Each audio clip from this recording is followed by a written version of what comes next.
सच के साथ। आइए देखते हैं आज के हेडलाइंस। दाल मंडी में ध्वस्तीकरण के दौरान भवन स्वामी ने लगा दी आग, मची अफरा तफरी, पुलिस ने आग पर पाया काबू, एक हिरासत में। प्राथमिक विद्यालय के प्रधानाचार्य पर कक्षा 4 की छात्राओं से अश्लील हरकत का आरोप, गुस्साए ग्रामीणों ने घेरा विद्यालय, पुलिस ने आरोपी को निकाला बाहर। शोध छात्रों की नॉन नेट फेलोशिप बढ़ाने की मांग को लेकर शुरू हुआ हस्ताक्षर अभियान। और गौवंशवध और वेतन बनाम बैराग पर शंकराचार्य और मितुषानंद का योगी सरकार को कड़ा प्रतिवाद। और अब समाचार विस्तार से। सोमवार दोपहर दाल मंडी में एक भवन ध्वस्तीकरण के दौरान भवन स्वामी द्वारा आक्रामक होते हुए मकान में आग लगाए जाने से हड़कंप मच गया।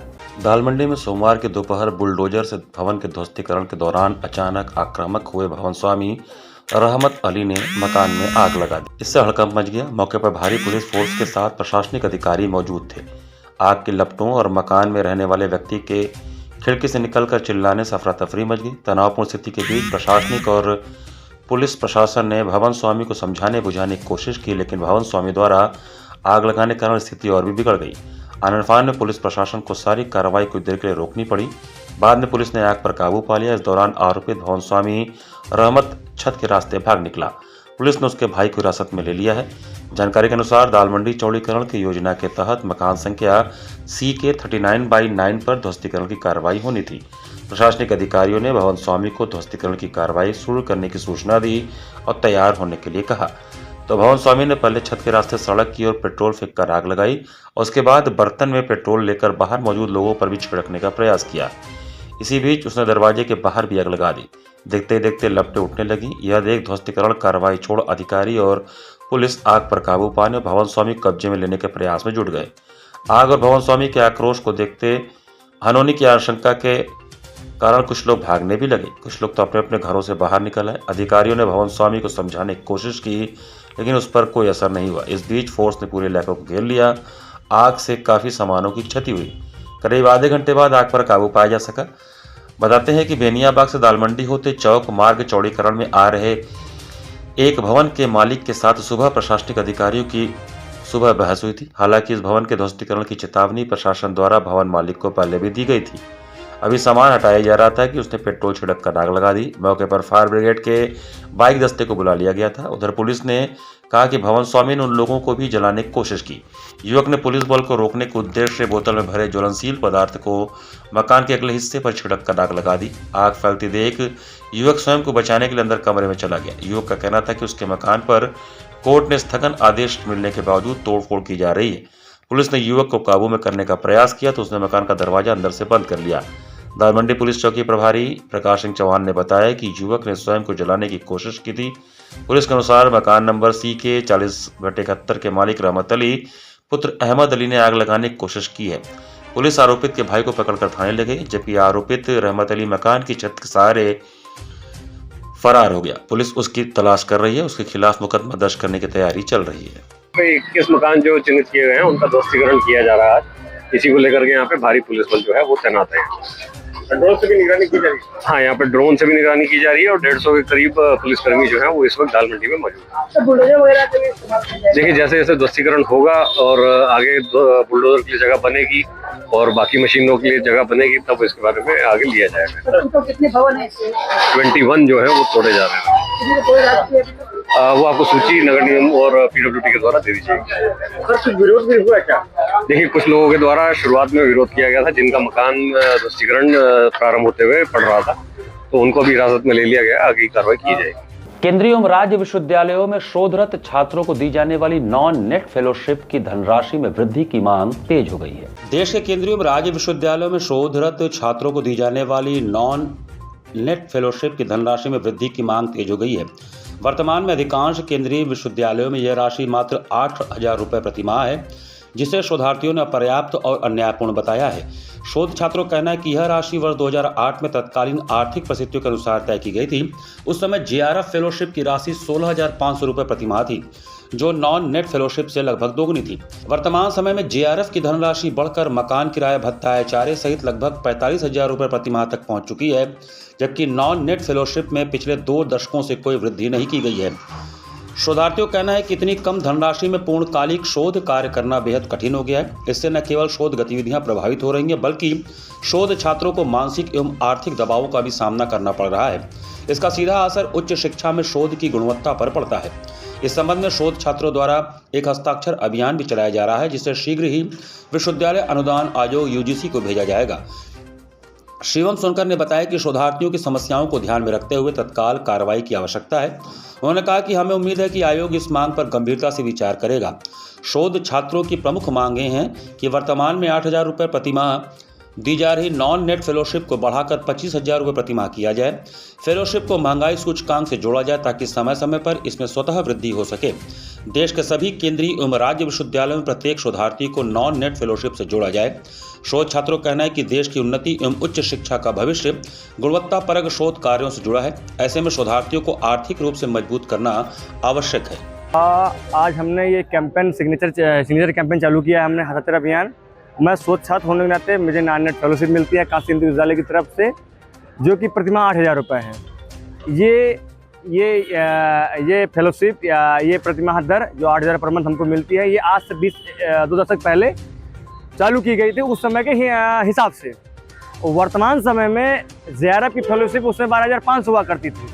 अब जेआरएफ की फेलोशिप 2026 में कुल मिला के अगर जोड़ा जाए तो 45,000 रुपये है, 45,000 है। मतलब एक तरफ जेआरएफ की फेलोशिप पिछले 20 सालों में 5,000 बढ़ जाती है और हमारी फेलोशिप 8,000 रुपये थी, वो 8,000 के 8,000 ही है 20 साल गुजरने के बावजूद भी। ये ऐसा असमानता क्यों? हम भी उसी तरह का शोध करते हैं, हमारे अंदर हम भी वही श्रम करते हैं, वही शोध करते हैं। समय के साथ महंगाई बढ़ती गई लेकिन हमारी फेलोशिप नहीं बढ़ाई गई। हमको भी 5 साल के अंदर डिग्री जमा करनी होती है, पीएचडी की फीस जमा करनी होती है, जेआरएफ वाले भी जमा करते हैं। तो ये अंतर क्यों है?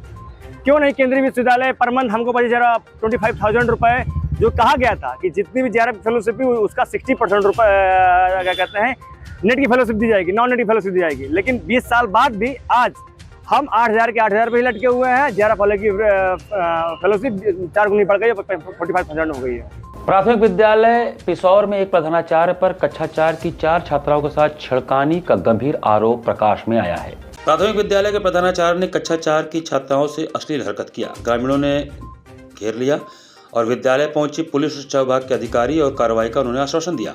वाराणसी के शिवपुर थाना क्षेत्र में स्थित प्राथमिक विद्यालय पिसौर में एक प्रधानाचार्य पर कक्षा 4 की 4 छात्राओं से छेड़खानी का गंभीर आरोप लगाया गया है। मामले की जानकारी होते ही बड़ी संख्या में ग्रामीण पुरुष और महिलाओं ने विद्यालय को घेर लिया और प्रिंसिपल को कमरे में बंद कर विरोध प्रदर्शन करने लगे। हंगामे की सूचना पर शिवपुर, कैंट और रोहनिया थानों की फोर्स के अलावा पुलिस और शिक्षा विभाग के अधिकारी पहुंच गए। काफी समझाने और कार्रवाई के आश्वासन के बाद किसी तरह ग्रामीण शांत हो गए। इसका अंदाजा इसी बात से लगाया जा सकता है कि ग्रामीणों ने प्रधानाध्यापक को पीटने का मन बना लिया था। पुलिस को ग्रामीणों से बचाकर प्रधानाध्यापक को हेलमेट पहनाकर और बाकायदा घेरे में लेकर जाना पड़ा। हालांकि ग्रामीणों ने कुछ और अध्यापकों पर भी आरोप लगाए हैं। अधिकारियों का कहना है कि पूरे मामले की जांच की जाएगी, जो भी दोषी होगा उनके खिलाफ कार्रवाई की जाएगी। प्राथमिक विद्यालय पिसौर में प्रिंसिपल पर कक्षा 4 में पढ़ने वाली 4 बच्चियों के साथ छेड़खानी का गंभीर आरोप लगा है। बच्चियों को गलत तरीके से छूना और प्राइवेट पार्ट पर हाथ लगाने के साथ ही बाथरूम में जाते हुए निहारते रहना, ऐसी आरोप लगाए गए हैं। इसके बाद बच्चियों को पास बुलाकर अश्लील वीडियो भी दिखाया जा रहा था। घटना शनिवार की है, लेकिन रविवार को छुट्टी होने के कारण ग्रामीण कोई कार्रवाई नहीं कर पाए। सोमवार को विद्यालय खुलने का इंतजार करते हुए ग्रामीणों ने प्रिंसिपल को पकड़ लिया और उसे प्रधानाध्यापक कक्ष में बंद कर दिया। पुलिस मौके पर पहुंचकर ग्रामीणों को समझाने का प्रयास करती रही।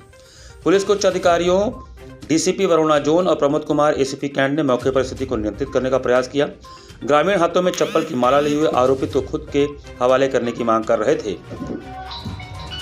पुलिस अधिकारियों ने ग्रामीणों से कहा कि कानून अपने हाथ में न लें और स्कूल से बाहर निकल जाएं। एसडीएम सदर और खंड शिक्षा अधिकारी भी मौके पर पहुंचे और लोगों को समझाने का प्रयास किया। पुलिस ने माइक से अनाउंस कर सभी से संयम और धैर्य रखने की अपील की। कहा कि आरोपित के खिलाफ उचित कानूनी कार्रवाई की जाएगी। ग्रामीणों का कहना है कि ऐसी घटनाओं को बर्दाश्त नहीं करेंगे, दोषियों के खिलाफ कार्रवाई होनी चाहिए। बुला करके उनके साथ जो है कि गलत व्यवहार करते थे, उनके कभी छाती पर हाथ फेर देते थे, कभी उनका गाल पकड़ते थे, कभी किस करने की कोशिश करते थे और कभी जो है कि बाथरूम में जा रही थी बेटियां तो वो साथ में चले जाते हैं, जब बाथरूम में चली गई तो पीछे पर चले जाते थे। हाँ, तो ऐसा 10-15 दिन से कर रहे थे। तो एक दिन क्या परसों क्या हुआ कि एक बेटी गई, उसको बुला करके उसकी छाती पर ज्यादा हाथ फेर दिए और उसका दर्द करने लगी रोने चिल्लाने। तो घर पर माँ पूछी कि क्या हुआ बेटी, तो बताएं कि ऐसा ऐसा हुआ है। तो हमारी बेटियां भी गई, तो सब एक जगह हुई, तो सारी बताने लगी कि मेरे साथ भी ऐसा होता है, मेरे साथ भी ऐसा होता है, और धमकी भी देते थे कि घर पे कहोगी तो मारेंगे और स्कूल से निकाल देंगे। हाँ, इसलिए सब डर के मारे नहीं बोल रही थी। जब ज्यादा अत हो गया तब वो बोल दी। जब बोल दी तो हमको पता चला, तो हमको भाई बुरा लगा कि भाई ऐसा तो नहीं होना चाहिए, क्योंकि आप पिता समान है, आपको ऐसा नहीं करना चाहिए था। जो है थाना प्रभारी और बाकी हम पुलिस फोर्स है, even DCP sir, CP sir के आदेश से तुरंत जो है मौके पर पहुंचे। और जो जैसी हमारी पुलिस की पहली प्रायोरिटी है लॉ एंड ऑर्डर के पॉइंट ऑफ व्यू से, क्योंकि ग्रामीणों की संख्या बहुत ज़्यादा थी जो मौके पे आक्रोशित थे, तो पहली हमारी प्रायोरिटी थी कि ऐसी कोई घटना लॉ की कानून जो है वो आम जनमानस अपने हाथ में ना ले लें और कोई दूसरी तरह की घटना कारित ना कर दे। तो लेकिन अब परिवार वालों ने अब तहरीर दी है और काफ़ी बच्चियों के साथ ऐसा घटना का घटित होना बताया जा रहा है। तो ऐसी स्थिति में एफआईआर जो है वो दर्ज की जा रही है, तहरीर प्राप्त हो गई है और एफआईआर दर्ज की जा रही है। 40 दिवसीय उत्तर प्रदेश राज्य माता अभियान के 11वें दिन शंकराचार्य स्वामी अविमुक्तेश्वरानंद ने प्रदेश सरकार की वर्तमान नीतियों पर गंभीर प्रश्न खड़े किए। उत्तर प्रदेश में चल रहे 40 दिवसीय उत्तर प्रदेश राज्य माता अभियान के 11वें दिन शंकराचार्य स्वामी अविमुक्तेश्वरानंद ने प्रदेश सरकार की वर्तमान नीतियों, बढ़ते मांस उत्पादन और राजकीय संरक्षण में चल रही वधशालाओं को लेकर गंभीर प्रश्न खड़े किए हैं। साथ ही आगामी 1 मार्च 2026 को काशी में वेतन और वैराग्य विषय पर एक ऐतिहासिक शास्त्रार्थ की भी घोषणा की है। इस संदर्भ में सोमवार को केदारघाट स्थित विद्यामठ में आयोजित एक प्रेस वार्ता को संबोधित करते हुए शंकराचार्य अविमुक्तेश्वरानंद महाराज ने बताया कि विगत माघ मेले में प्रदेश की तथाकथित हिंदू सरकार ने अपने तथाकथित गेरुआधारी मुख्यमंत्री के नेतृत्व में हमसे 24 घंटे में शंकराचार्य होने का प्रमाण मांगने का दुस्साहस किया था, जिसे हमने समय सीमा में ही दे दिया था। इसके प्रत्युत्तर में हमने उन्हें उनके असली हिंदू होने को प्रमाणित करने के लिए उदारतापूर्वक 40 दिन का समय दिया था, जिसके आज 10 दिन व्यतीत हो चुके हैं। अत्यंत दुख के साथ कहना पड़ रहा है कि इन 10 दिनों में सरकार और इसके तथाकथित महंत मुख्यमंत्री ने अपने असली हिंदू होने का कोई प्रमाण तो नहीं दिया, अपितु अपने आचरण से नकली हिंदू अर्थात कालनेमी होने के संकेत सार्वजनिक कर दिए हैं। इन्होंने अपने पशुपालन मंत्री के माध्यम से यह निर्लज्ज स्वीकारोक्ति करवाई है कि उत्तर प्रदेश सरकार गाय नहीं बल्कि भैंस, बकरा और सूअर कटवाती है। यह सुनकर हर असली हिंदू और स्वयं गुरु गोरखनाथ जी भी लजाए होंगे कि उनकी परंपरा में ऐसा व्यक्ति आया है जो करोड़ों जीवों की हत्या कर मांस बेच रहा है। जीव हिंसा को बढ़ावा देने वाले केंद्रीय बजट 2026 का स्वागत कर उसे ऐतिहासिक बताया, जो मांस निर्यातकों को 3% अतिरिक्त ड्यूटी फ्री छूट दे रहा है। यह सिद्ध करता है कि शासन की प्राथमिकता धर्म मर्यादा नहीं बल्कि मांसल मुद्रा है। आंकड़ों की सच्चाई है कि 2017 में योगी जी के मुख्यमंत्री बनने के पहले प्रदेश का मांस उत्पादन लगभग 7.5 लाख टन था, जो आज दोगुना होकर 13 लाख टन के पार पहुंच गया है। वधशालाओं की संख्या कागजों पर भले कम हुई हो, किंतु पशुओं के वध की गति और मात्रा में 60% की वृद्धि हुई है। पूर्व में जिन्हें अपराधी माना जाता था, आज उन्हें उद्योग मानकर 35% सब्सिडी, 5 करोड़ रुपए तक का राजकीय तिलक लगाया जा रहा है। जब कोई धर्म कार्य करने जा रहा हो तो उसको रोकना नहीं चाहिए। इससे गौघात का पाप है, ये पाप कर्म है। जब कोई कहीं अच्छे काम को करने के लिए जा रहा हो तो उसका समर्थन करना चाहिए। लोग कहते हैं हम काशी जा रहे हैं, तो लोग उनको 10 रुपया अपने जेब से निकाल के दे देते हैं कि भैया हमारा भी चढ़ा देना। मतलब अच्छा काम करने जा रहे हो, हमारा भी इसमें सहयोग है, कोई रोकता नहीं है। तो ऐसी परिस्थिति में अच्छा काम करने के लिए अगर कोई निकला हो और उसको रोक दिया जाए तो ये पाप होता है। तो एक तो इसमें पाप है। दूसरे, शंकराचार्य की अपनी मर्यादा है, उनकी अपनी गरिमा है। उस गरिमा को भंग करने का भी प्रयास किया गया, जो कि उनका अपमान माना जाए। और साथ ही साथ जो सनातन धर्म के प्रतीक हैं, चोटी, दंड, कमंडलू, गेरुआ कपड़ा, ब्रह्मचारी, सन्यासी, आचार्य का आसन, छत्र, दंड, इन सब का भी अपमान किया गया। ये सब सनातन धर्म के प्रतीक हैं, इसलिए सनातन धर्मों पर भी प्रहार किया गया माना जाएगा। तो आप समझ लीजिए कि कितना बड़ा काम वहाँ पर किया गया। और साथ ही साथ जो बच्चे थे, जो बूढ़े थे, जो स्त्रियाँ थीं, जो अशक्त लोग थे, उनके ऊपर लाठी बरसाई गई, वो अपराध। ये सब मिला करके जो कुछ बनता है वो वहाँ पर हुआ।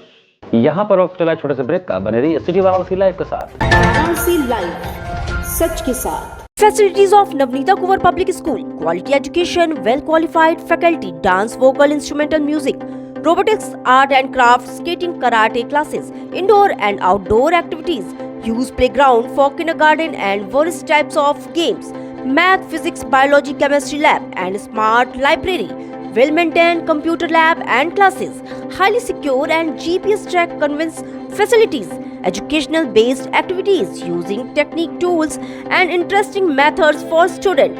Navneeta Kuvar Public Schools, Swahi near BHU Hyderabad Gate, Varanasi. Mobile number 7311128462. Navneeta Kuvar Public School. आधुनिक शिक्षा की नई परिभाषा, international Hindi school Nagwa, Lanka, Varanasi. CBSE से मान्यता प्राप्त नर्सरी से लेकर 12वीं तक की कक्षाएं, जहां शिक्षा तकनीकी सुविधाओं से पूरी तरह लैस है। स्मार्ट डिजिटल क्लासरूम्स और एसी कक्षाओं संग वेल क्वालिफाइड टीचर्स छात्रों को उत्कृष्ट शिक्षा प्रदान करते हैं। Well equipped robotics lab, biology lab, chemistry lab, physics lab एवं स्पेसिफिक आइंस्टाइन लैब और सॉइल टेस्टिंग लैब, जहां छात्रों को प्रयोगात्मक ज्ञान और नए आविष्कारों की समझ मिलती है। संस्कृत और जर्मन भाषा की कक्षाएं, जहां नई भाषाओं से आपका परिचय होता है। वहीं विशाल कंप्यूटर लैब से तकनीकी शिक्षा का सही और सटीक मार्गदर्शन मिलता है। एक संस्थान जहां छात्रों के शारीरिक और मानसिक विकास के लिए योग, नृत्य और संगीत के बेहतरीन शिक्षण और प्रशिक्षण उपलब्ध है। इंडोर गेम्स और आउटडोर गेम्स छात्रों को मानसिक ताजगी और शारीरिक शक्ति प्रदान करते हैं। विशाल पुस्तकालय, अनुभवी और योग्य शिक्षक, जहां हर छात्र को मिलता है व्यक्तिगत ध्यान और मार्गदर्शन। हमारे पास है सुविधाजनक परिवहन व्यवस्था, ताकि आपके बच्चे स्कूल आसानी से पहुंच सके। इंटरनेशनल हिंदी स्कूल में अपने बच्चों को बेहतर भविष्य की दिशा दिखा। The institution directed and controlled from USA. Give me your children. We will work very hard and turn them into responsible, hard-working and bright citizens of India. That's what India needs. Varanasi live, सच के साथ। Break के बाद आपका स्वागत है। घाट संध्या कार्यक्रम में कथक एवं भरतनाट्यम का सुंदर संयोजन देखने को मिला। मां गंगा के पावन तट पर उत्तर भारत के कथक नृत्य एवं दक्षिण भारत के भरतनाट्यम नृत्य की प्रस्तुति का अवलोकन कर दर्शक गण अभिभूत हुए। जिला प्रशासन के अभिनव पहल पर रविवार को सुबह बनास के अंतर्गत घाट संध्या कार्यक्रम में मुंबई से पधारी युवा कलाकार ने उत्तर भारत के प्रसिद्ध शास्त्रीय नृत्य कथक का शुभारंभ शिव वंदना, तत्पश्चात सुधा कथक एवं समापन ठुमरी से किया। द्वितीय चरण में वाराणसी की युवा कलाकार कृतिका सिंह ने दक्षिण भारत के तमिल राज्य की प्रसिद्ध नृत्य विधा का शुभारंभ पुष्पांजलि, तत्पश्चात अलारिपू, भाग्यलक्ष्मी, वर्मा, मुरुगन, कौतुवम एवं समापन काल भैरव अष्टकम से किया। द्वय कलाकारों ने पद, लय, ताल, अंग संचालन एवं घुंघरुओं के झनकार के माध्यम से मुक्ताकाशी घाट संध्या के मंच को झंकृत कर दर्शकों के हृदय को अभिभूत किया। कलाकारों को प्रमाण पत्र सीमा केसरी ने प्रदान किया। कार्यक्रम का संयोजन सुबह बनास के सचिव संस्थापक डॉक्टर रत्नेश वर्मा ने किया। कार्यक्रम का सफल संचालन सीमा केसरी ने किया। इस अवसर पर भारी संख्या में दर्शकगण उपस्थित रहे।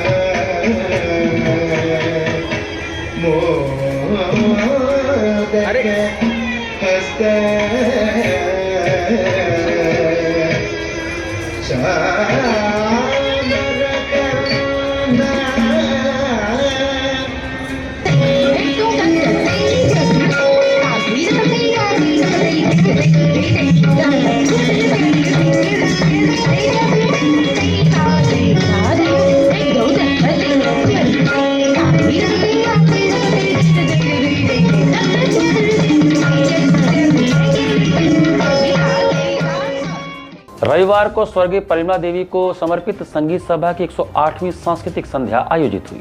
रविवार को संगीत सभा काशी के 108वीं गोष्ठी स्वर्गीय परिमला देवी जी को समर्पित रही। प्रथम कार्यक्रम के रूप में कोलकाता से बनारस आए कृत मुखर्जी का स्वतंत्र तबला वादन हुआ। इन्होंने तीन ताल में पारंपरिक उठान, तिहाइयां, कायदा, बांट, टुकड़े, परण आदि बजाए।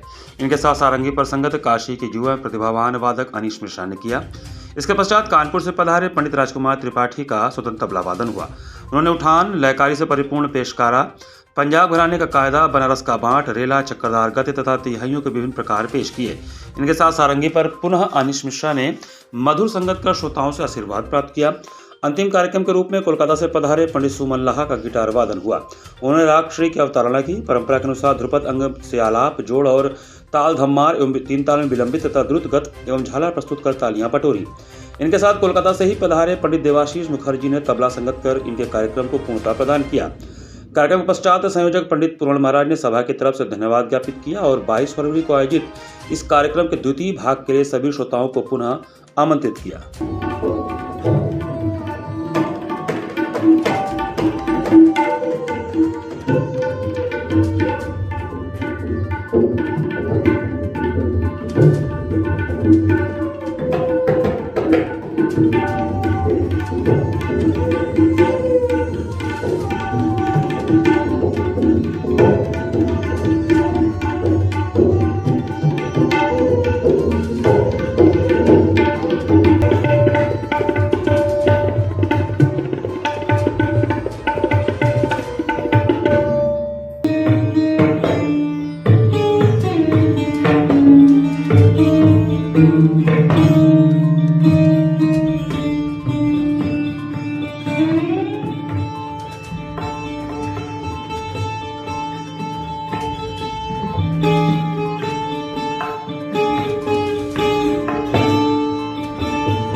आरमेला पीजी कॉलेज की राष्ट्रीय सेवा योजना की ए और डी इकाई द्वारा विशेष शिविर का आयोजन किया गया।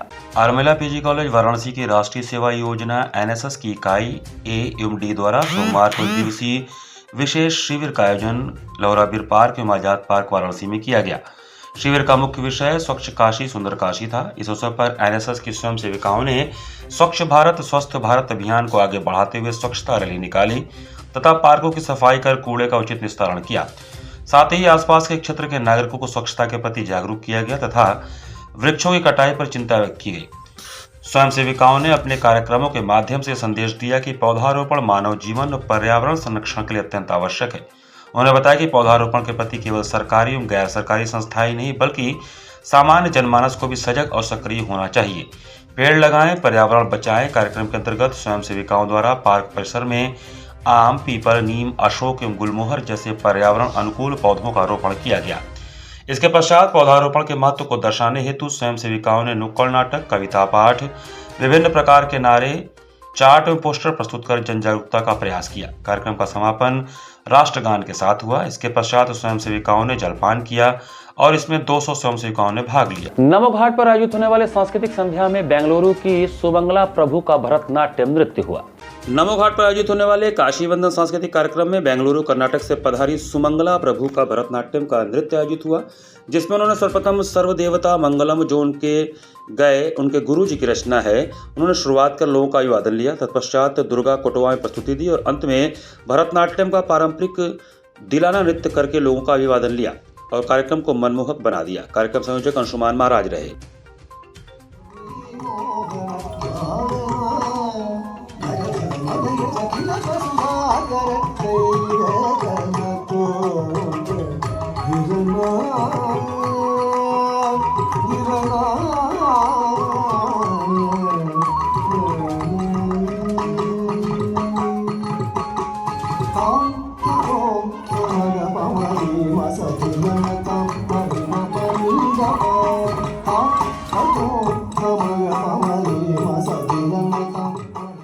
नमामि गंगे द्वारा मणिकर्णिका घाट पर यात्रियों को स्वच्छता और सुरक्षा के प्रति जागरूक किया गया। सोमवार को नमामि गंगे ने मणिकर्णिका तीर्थ पर यात्रियों को स्वच्छता और सुरक्षा के प्रति जागरूक किया।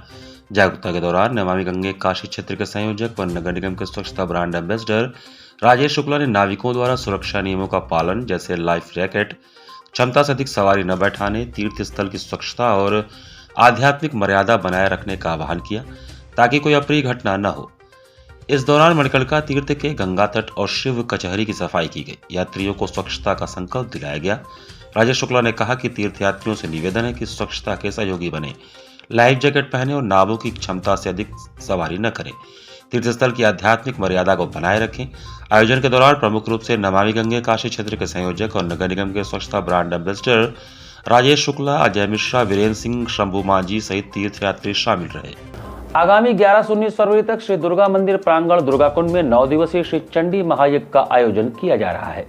विश्व कल्याण की भावना से 9 दिवसीय श्री चंडी महायज्ञ का आयोजन आगामी 11 से 19 फरवरी तक प्रतिदिन प्रातः 8 बजे से दुर्गाकुंड स्थित दुर्गा मंदिर प्रांगण यज्ञ स्थल पर किया जाएगा।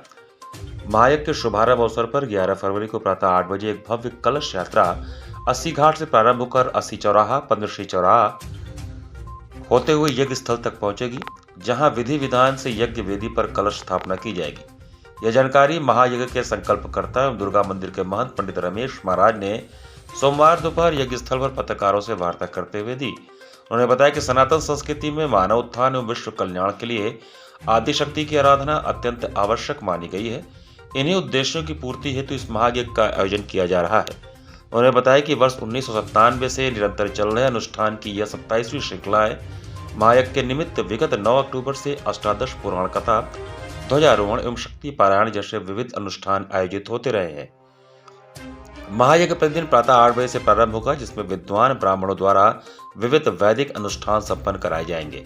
सायकाल कथा प्रवचन, भजन गायकों द्वारा भजन संध्या तथा सम्मान समारोह का भी आयोजन किया जाएगा।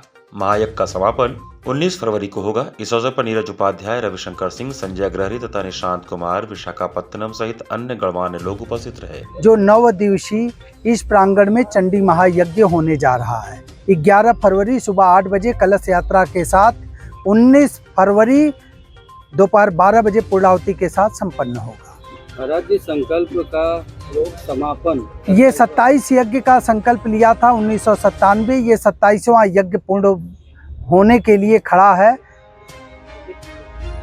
उस इस यज्ञ के मातम में अगर चर्चा की जाए तो थोड़ा उसके बारे में यज्ञ की से सबसे बड़ी बात है कि ये समस्त विश्व का कल्याण हो। विश्व कल्याणार्थ समस्त यज्ञ होते आ रहे हैं और विधि विधान से हमारी जो परंपरा है, वैदिक रीति रिवाज से हम इस यज्ञ मंडप में समस्त देवी देवताओं का आवाहन करते हैं और इसके बाद 9 दिन तक सभी देवी देवताओं को मनाते हैं। उनका जो विधि विधान है उस प्रकार से हमारे आचार्य लोग पूजन कराते हैं और इसके बाद लास्ट में हम लोग पूर्णाहुति करते हैं। इसी के साथ सिटी वाराणसी लाइव का ये संस्करण हम ही समाप्त करते हैं। मुझे दीजिए आज्ञा। नमस्कार।